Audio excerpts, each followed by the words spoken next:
Hello students, I am again here to tell you a new story in your prose book chapter number 3 न्याय। बहुत समय पहले की बात है कि काशी के बीरबनु नामक एक राजा रहते थे। वे बहुत ही न्यायप्रिय थे।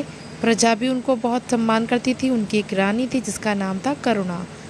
दास दासियाँ उसे हर समय घेरे रहती थी, उसकी सेवा में लगी रहती थी। उसे किसी भी चीज़ का अभाव नहीं था। वो जो सोचती उसे तुरंत वो चीज़ मिल जाती थी।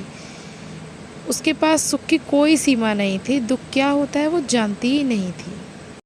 एक बार शरद ऋतु में बहुत ही कड़ाके की ठंड हो रही थी, लेकिन रानी को गंगा स्नान करने का विचार आया। उसने राजा से तुरंत आज्ञा दी कि नदी की ओर जितने भी लोग रहते हैं उन सबको खाली करने के लिए कह दो और न घाट को भी खाली करवा। इस प्रकार रानी की बात सुनकर राजा ने भी आज्ञा दे दी। सभी रास्ते रोक दिए गए, सारी घाट खाली कर दी गई। गरीब लोग नदी के किनारे जो झोपड़ियाँ बना के रहते थे वे भी अपनी झोपड़ियों को छोड़कर कहीं चले गए। अगले दिन रानी अपनी सभी सखियों के साथ गंगा स्नान के लिए गई। जब वे गंगा घाट पर पहुंची तब सूरज निकल रहा था और सभी हंसी मजाक करके नदी के तट पे गूंजने लगी उनकी आवाज़ें। रानी ने अपनी सखियों के साथ स्नान किया। नदी का पानी बहुत ठंडा जिसकी वजह से उसे ठंड लगने लगी और उसने कहा कि जल्दी से आग जलाओ, मैं ठंड से मरी जा रही हूँ। रानी की आज्ञा होती सभी सखियाँ भागने लगीं जंगल की ओर। पर रानी देखकर चिल्लाई, अरे इतनी दूर क्यों भाग रही हो? इन सब झोपड़ियों में आग लगा दो, इसी में आग लगा दो। ये सुनकर महारानी से कहा कि देखिए ऐसा मत कीजिए, इन गरीब लोगों को क्या होगा? वो सब बेसहारा हो जाएंगे, इतनी ठंड में बेचारे कहाँ जाएंगे? लेकिन सखिया बेचारी करती भी तो क्या करती, उन्होंने झोपड़ी में आग लगा दी। झोपड़ी धू धू करके जल उठी। आग की चिंगारियाँ उड़कर दूसरी झोपड़ियों पे भी लग गई और देखते देखते वहाँ पर सारी झोपड़ियाँ राख हो गईं। अगले दिन सभी गरीब लोग राजा के दरबार में गए। जिन लोगों ने उनके घरों में आग लगी थी वो सब भी वहाँ पहुँचे थे।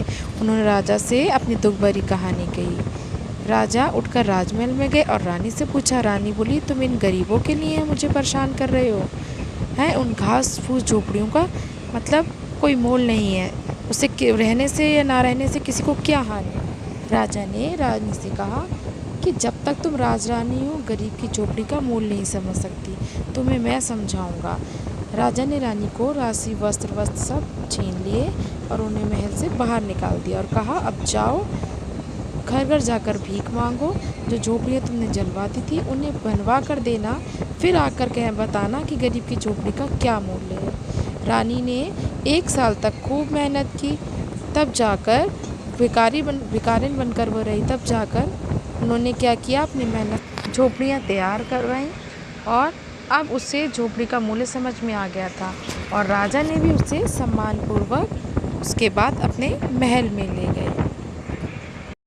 बच्चों, इस कहानी से हमें यही शिक्षा मिलती है कि हमें अहंकारवश कभी किसी व्यक्ति का बिना सोचे समझे अहित नहीं करना चाहिए। आई होप स्टूडेंट्स कहानी आपकी समझ में आई होगी। Thanks for watching.